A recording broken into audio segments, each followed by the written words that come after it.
Biking in the city. It is likely that you have heard by now that Americans are increasing the number of bicycles they ride. There is an increase in the number of bicycles on the road. Statistics from the bike industry show that sales in May were up by 81% in May. The number of $1 billion that were sold in a topic for a second consecutive month is impressive. I have been scrambling to find bicycles, resulting in major shorts as a result. At the time of the pandemic, some cities closed their streets so that bikers and pedestrians would have more room to maintain a social distance during the spring and summer of 2020. Bike shops found it difficult to meet the demand of new cyclists. Since then, retailers have been able to get their inventory as soon as possible. There are more bikes, motorcycles, mopeds, and scooters on the road today than ever before. Transportation experts say the moment is right for a transit upheaval in the near future. This is what's called micromobility, and it's all coming together at the same time. Here are some ways in which the U.S. transportation system might be affected by the presence of more bikes on the road. Let's examine them. As a result of the pandemic, two groups of people have taken up biking: those who do it to commute to work, those who take it to work, and those who use it for other purposes. Additionally, it can be used for health and fitness purposes, as well as for recreational purposes. I fell into the first bucket, which is signed up for a city bike membership in New York City. In September, losing the bike for me right now is basically just the process of getting myself from one place to another. There were many reasons why I did not bike before the pandemic. Just because biking, our city was so scary and cars are just all over the place that I avoided biking at all costs. However, the reason why I changed it was because there is a smaller number of entries. I feel much safer on a bike than a car, for one thing. And Emily represents the growing number of women in an activity that has traditionally been dominated by men in New York. And women, obviously, are now the most active users of the city's bike share program since it was launched in 2013. In addition to personal safety, there is a gender difference, which is that fear and concerns about traffic safety in addition to personal safety, but primarily traffic safety. So in an environment such as this where there is less motor vehicle traffic, there is certainly a possibility that women will be able to take advantage of this. That's right. We know Vic Wright, who lives in North Carolina. For the last time during the pandemic, he rode his bicycle, but he now cycles 7 or 8 times a week, regardless of whether the gym is closed due to the pandemic. As I was playing basketball, I didn't get as much cardio as I wanted, so I bought weights to increase my cardio way to exercise. I might just race for one season and not fall off, but I think cycling just for funding, just for exercise and something like. It is true that he scored a road bike by looking on Facebook Marketplace, and not everyone has been as lucky early on in the pandemic basic level. Adult bicycles under $200 led bike sales, with more than 200 soaring more than 3% from the year prior. Sales of mountain bikes grew by more than 150% in that time span, increased by 107% over the previous year. Then in June 2020, the amount will increase by another 107%, since the demand has shifted to higher end bicycles worth more than $1,000, such as mountain bikes and electric bikes before the pandemic occurred.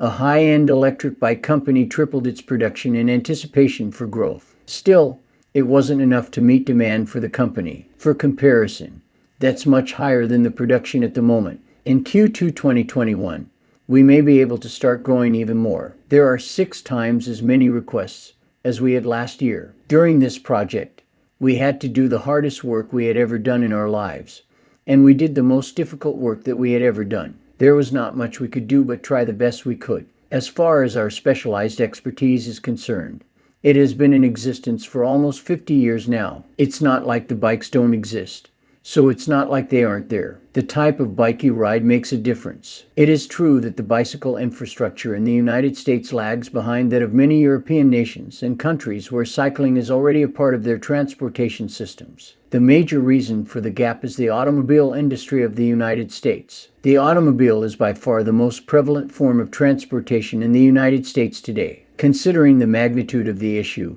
it is one that is of a great deal of importance, and that will eat up a large amount of federal funding and government policy for a period of about 90 to 91 months. The majority of the federal funding went to the construction, the pilot project, which was majority funded by the federal government. In addition, the public transportation system was also predominantly funded by the federal government.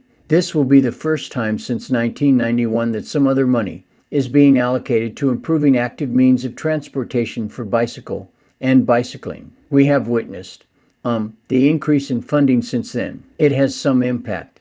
Building any infrastructure that he stays on for a particular period. There were already plans in place in some cities to expand their biking network ahead of the pandemic. When they saw an increase in cycling, they acted quickly. That was the case in Seattle. As a result, it was one of the first municipalities to make 20 miles of its Stay Healthy Streets program permanent. A program meant to allow residents outside while maintaining a social media presence. They decided early in the pandemic to repurpose some neighborhood streets, their neighborhood greenways, as we call them, to be local access only, to make them closed for cars, through and open for people walking and people bike. And this allowed people to socially distance themselves and also hear. Now, as we emerge from the pandemic, we're working with communities to determine what that means in terms of making those permanent. As a result of temporary cycling infrastructure, some U.S. cities have seen a gradual increase in rides on shared bicycles and scooters. Other cities, including London, Milan, and Geneva, added flexible bike lanes to separate bikers and cars. Having said that, one of the things that we are starting to see in data is that the trips are actually getting longer. This is something I think is a really interesting finding. People are taking longer trips with shared micromobility in post-pandemic times. The growth of infrastructure to support it may also be closely aligned with the growth in the number of slow streets. For instance, as far as the biking infrastructure in the United States is concerned, there are many options: protected bike lanes, bicycle boulevards, bike paths and trails off the road, home streets, and traditional bike lanes that are striped. All of those things, along with traditional traffic signal tools. We have all of those tools available to us. It's just a matter of combining them in the right context and the right environment. I would argue that what we see that we just aren't always willing to do it in March 2022 because we don't always have the political will to make these improvements before we know how to make these types of improvements. At Portland State University's Transportation Research and Education Center, researchers looked at 6 cities and compared the employment numbers and sales wages of retail and food services before and after the addition of bicycle infrastructure in those cities. The study was based on a 2013 report by the New York City Department of Transportation and a report by the San Francisco Municipal Transportation Agency.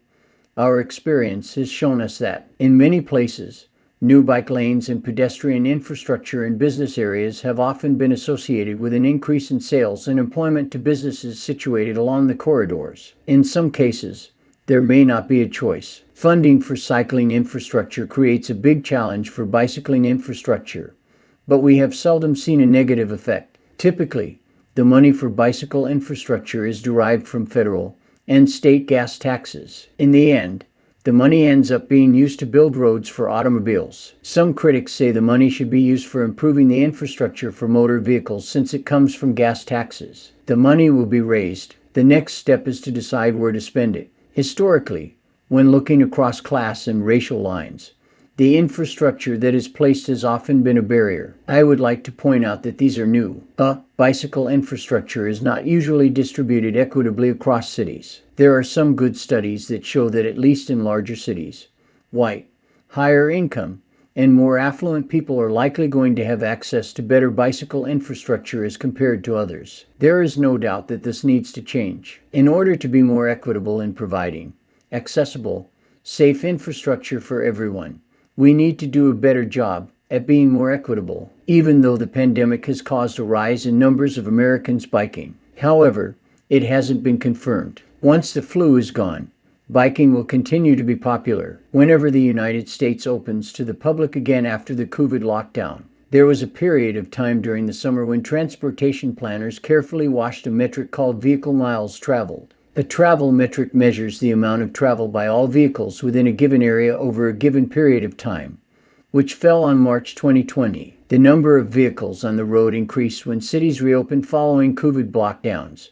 which may indicate that people were taking longer rides in their cars and possible returning to congested roads. There has been a slow recovery in terms of the level of car traffic to pre-pandemic levels. I believe that bicycling will continue as a permanent transportation option in cities where they have already prioritized shared mobility and pedestrian pathways. There is a silver lining to all this, however, and that is the increased appetite for cycling, scooters, and walking that we are seeing. One of the things we are predicting is the fact that we are going to see more infrastructure dedicated in the coming years. We want to ensure that walking, cycling, and scootering are all safe moving forward, and that people will be able to take advantage of active transportation as a result. Therefore, when we look at how we make these infrastructure investments, a lot of them are based on the conditions of the streets themselves, and where we can, or where we need to restore or rebuild streets that are paving them. And when we do that, what we can do in terms of making those streets better. We need to support multimodal travel during our recovery from the pandemic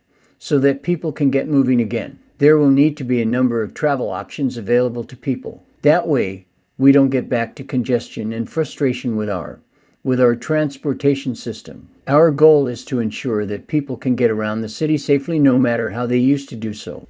If you enjoyed this video, please leave it a thumbs up. And if you haven't subscribed, please do so and hit the bell so you'll be notified next time I post a video. Thanks for watching. This has been Gary's Resolve.